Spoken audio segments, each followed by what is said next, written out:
They want you to believe this was a victory. They want you to believe Donald Trump walked away clean, vindicated, exonerated, untouched. That is a lie, and it's a dangerous one, because what actually happened is this. A New York court formally branded a former president a civil fraudster, and most people were never told the truth about it. The fine got slashed, yes, but the fraud stuck. And that distinction matters more than anyone in power wants you to understand. This is the moment the mask slipped, the moment the mythology of the billionaire dealmaker collided with sworn testimony, paper trails, and court findings that said in plain English, you lied about your wealth to get richer, and the court agreed. This isn't about politics, it's about accountability, it's about a system that almost never corners powerful men, and what happens when it finally does.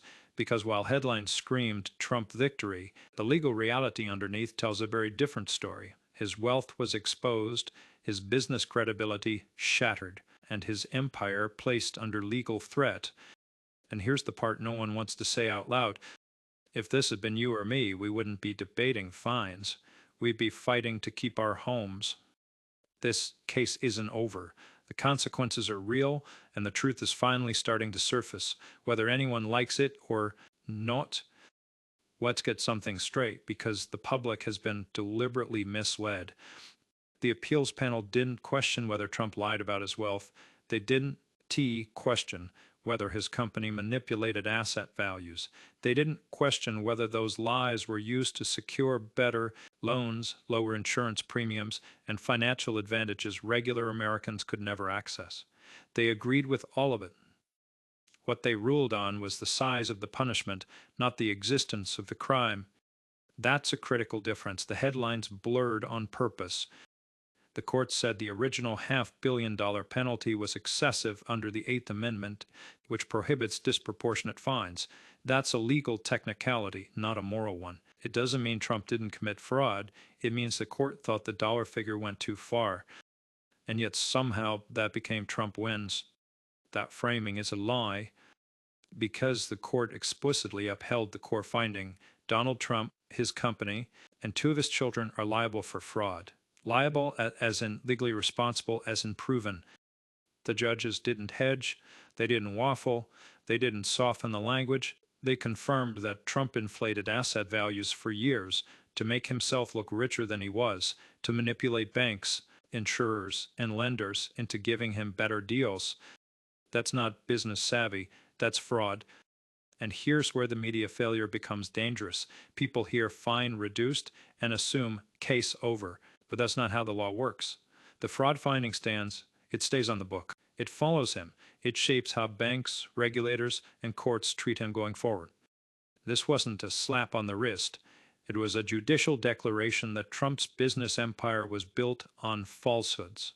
And yet, instead of confronting that reality, Trump rushed to social media to declare total victory, not because it was true, but because narrative control is his last line of defense.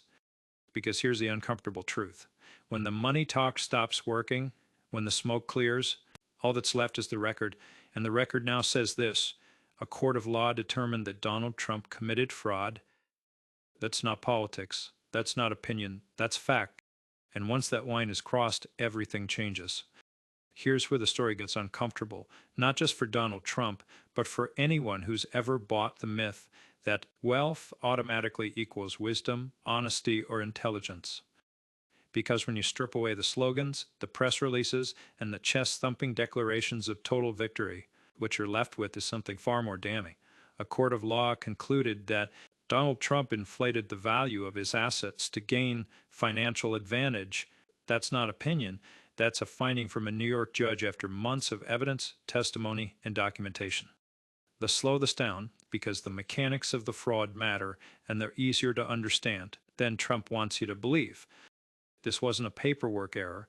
It wasn't creative accounting. It wasn't some gray area dispute between banks. According to the court, Trump and his company repeatedly inflated the value of properties, sometimes by hundreds of millions of dollars, to make himself appear wealthier than he actually was. That inflated image wasn't for vanity. It had a purpose. When you appear richer, banks give you better loan terms, lower interest rates, bigger credit lines, better insurance premiums. That's how the system works. And when those numbers are false, when they're knowingly manipulated, that's fraud. Imagine if you applied for a mortgage and told the bank your house was worth 3 times its actual value. Imagine if you listed non existent square footage, exaggerated income, or pretended liabilities didn't exist. You wouldn't get a cable news tour, you'd get charges. The court found that Trump did exactly that, over and over across years, properties, and financial statements. Inflated valuations weren't accidental, they were systematic, strategic, designed to create an illusion of wealth that unlocked financial advantages ordinary people could never touch. And here's the part that matters most. The judge didn't just say this happened, he documented how. The ruling laid out examples where Trump's reported numbers wildly diverged from reality. Square footage multiplied, property values magically doubled, restrictions ignored, market conditions dismissed. It wasn't optimism, it was fabrication. That's why this case matters far beyond Trump himself, because if a regular American did this, if you exaggerated assets to get a loan, misled insurers, or falsified financial documents, you'd face severe consequences. No press conferences, no political spin, just penalties. And yet here, somehow, we're supposed to believe this is all a misunderstanding. Let's be clear. The appeals court has not ruled on whether Trump committed fraud. That issue is still moving through the system. What it did do was reduce the financial bond required while the appeal proceeds. That's it. The underlying findings from the trial court that the fraud determination still stand unless overturned. And that distinction matters because a reduced bond is not innocence. It's not vindication. It's a procedural adjustment. What remains is a record showing that Trump's business success, the foundation of his political identity, was built on representations that a court found to be false. And once that truth is on the record, it doesn't disappear. This is where the story stops being about Trump alone and starts being about the system that allowed this to happen for so long, a system where money, branding, and intimidation can delay accountability but not erase it. Because for the first time, the paper trail caught up. And when that happened, the myth cracked. This is the moment the illusion started to collapse, when the money wasn't there and the power suddenly had limits. Because when the fraud ruling came down, it didn't just exist on paper, it triggered consequences, real ones, ones that made Donald Trump do something he almost never does, scramble.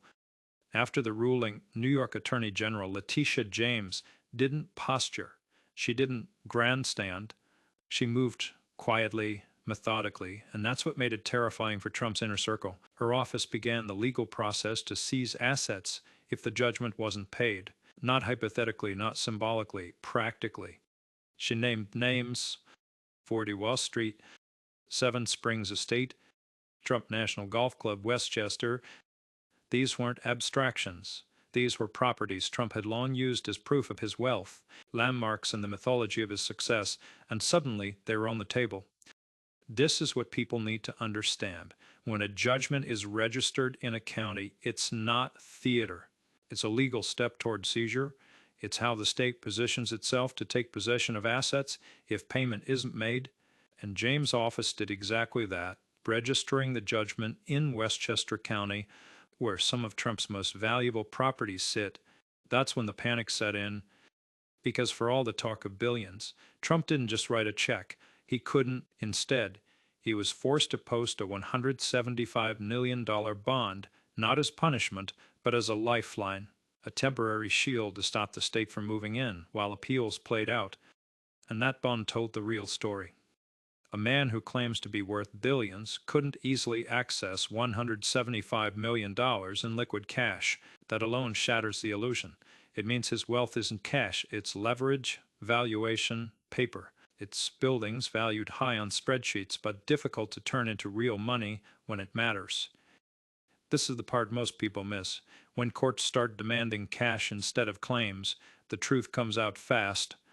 Because you can negotiate with a judgment, you can spin a lien, and you can tweet your way out of a court order. Trump needed outside help, he needed underwriters, he needed time. And that's the opposite of what real liquidity looks like. For years, his brand rested on the idea that he was untouchable, too rich to corner, too powerful to pin down. But here, the system closed in quietly, methodically, legally. This wasn't about humiliation, it was about exposure. And once the veil lifted, something became clear.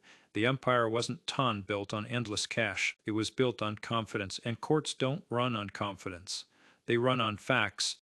Here's the part that should make every American pause. Because this is where the story stops being about Donald Trump and starts being about power, privilege, and a system that usually protects people like him.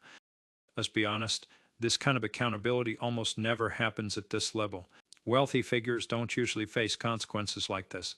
They hire lawyers, bury cases in motions, stretch timelines until the public forgets, and eventually walk away untouched.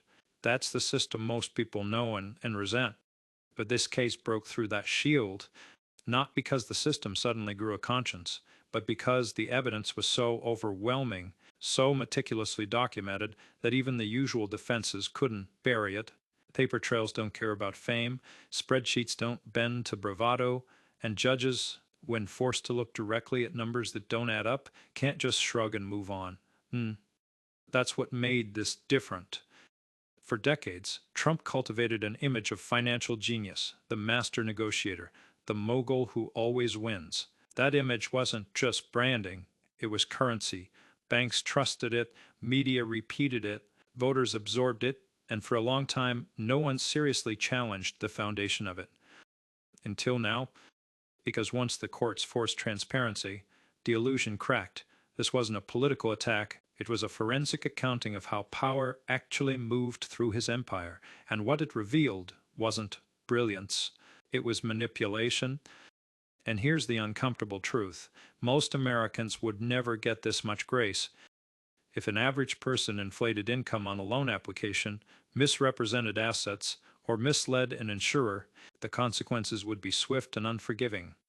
Licenses revoked, credit destroyed, criminal exposure, no years-long process, no appeals bought with millions. Yet Trump had decades of runway, and that's why this moment matters. Because the system didn't suddenly become fair, it just finally caught up. This case pulled back the curtain on how wealth shields people from consequences, how influence buys time, how status delays accountability, and how rarely the truth actually reaches daylight. But this time it did. The court didn't just scold him, it documented the deception. It locked the findings into public record. It made them permanent. That matters more than any dollar figure. Because money can be negotiated, reputation cannot. And now every lender, every regulator, every government agency knows what the courts concluded. Trump's financial representations were not trustworthy. That changes everything. It changes how institutions assess risk. It changes how business partners engage. It changes how history remembers the man who built his brand on wealth he didn't actually have. And here's the most uncomfortable truth of all: this didn't happen because Trump was unlucky. It happened because for once, the system held firm. That's rare, and that's why it matters. Here's where the story turns from courtroom drama into something much bigger, something that should bother every American who believes the system is supposed to work the same for everyone. Because what this case really exposed isn't just Trump's behavior, it exposed how fragile accountability becomes when wealth and power sit on one side of the scale. Let's be clear, this didn't happen because the system suddenly decided to be brave. It happened because the evidence was so overwhelming that ignoring it would have shattered what little credibility the system still had. Judges didn't wake up bold. They were cornered by facts. And even then, look at how much room Trump still had to maneuver. He didn't lose his businesses overnight. He didn't see assets seized immediately. He didn't face criminal penalties. Instead, he was given time, appeals, bond reductions, procedural mercy, all the things most Americans never get when they fall behind or step out of line. If you or I lied on financial documents the way Trump did, inflating assets, hiding liabilities, misleading banks, we wouldn't be debating fines. We'd be fighting to keep our freedom. That's the double standard no one wants to talk about. And yet, even with that advantage, the system still managed to corner him. That's how serious the findings were. This wasn't a political vendetta. It wasn't a witch hunt. It was documentation, emails, valuations, internal records, showing a pattern of deception stretching over years. Not one mistake, not one misunderstanding, a business model built on exaggeration, distortion, and strategic dishonesty. And here's where the story gets uncomfortable for those who still defend him. The fraud finding didn't come from partisan activists. It came from courts applying evidence. That matters because courts are slow, cautious, conservative by nature. They don't leap to conclusions, they inch toward them. When they finally say fraud, it's because the proof left no room to look away. And that's what makes this so significant. Trump's image, the billionaire dealmaker, the master negotiator, wasn't just dented, it was legally contradicted. The very identity that powered his rise has now been stamped with a warning label. Not credible. This isn't about hating Trump. It's about recognizing how power shields people until it doesn't, and how dangerous it is when we confuse confidence with competence. Because when the myth collapses, what's left is accountability. And accountability doesn't care how loud you shout, how many followers you have, or how many times you declare victory. It only cares about facts.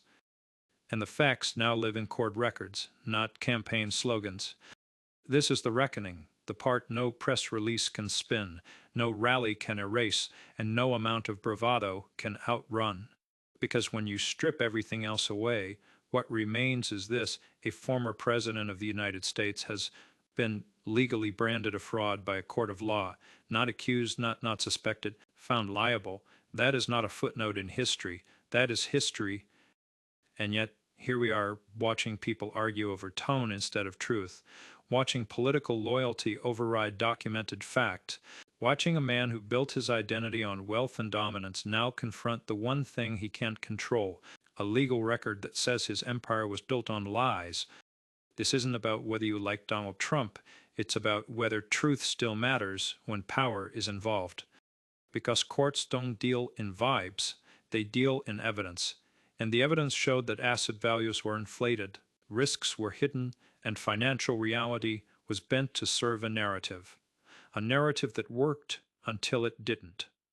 What's left now is a contradiction too big to ignore. A man who sold himself as a business genius has been formally judged to have misled banks, insurers, and institutions about his wealth.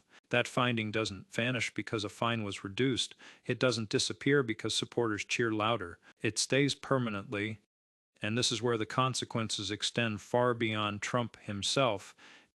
When the public watches someone with power escape full accountability, even after being found liable for fraud, it sends a corrosive message. It tells working people that rules bend for the wealthy, that truth is negotiable, that consequences depend on status. But this case also delivers another message, one that cuts through the noise. Even the most powerful figures can't outrun documented truth forever. It took years. It took relentless legal pressure. It took evidence stacking up inch by inch. But eventually, the story cracked open. And now the record exists, a record that will outlive sound bites, elections, and spin cycles. The question moving forward isn't whether Trump will claim victory again. He will. The real question is whether the country is willing to look at what's written in black and white and acknowledge it. Because history doesn't care about branding, it cares about facts. And the facts say this: the president was found liable for fraud, his wealth was exposed as inflated, his empire was placed under legal restraint, and the myth of the untouchable billionaire took a direct hit. That's not politics, that's accountability finally catching up. And whether we choose to face that truth or bury it will say far more about us than it ever did about him.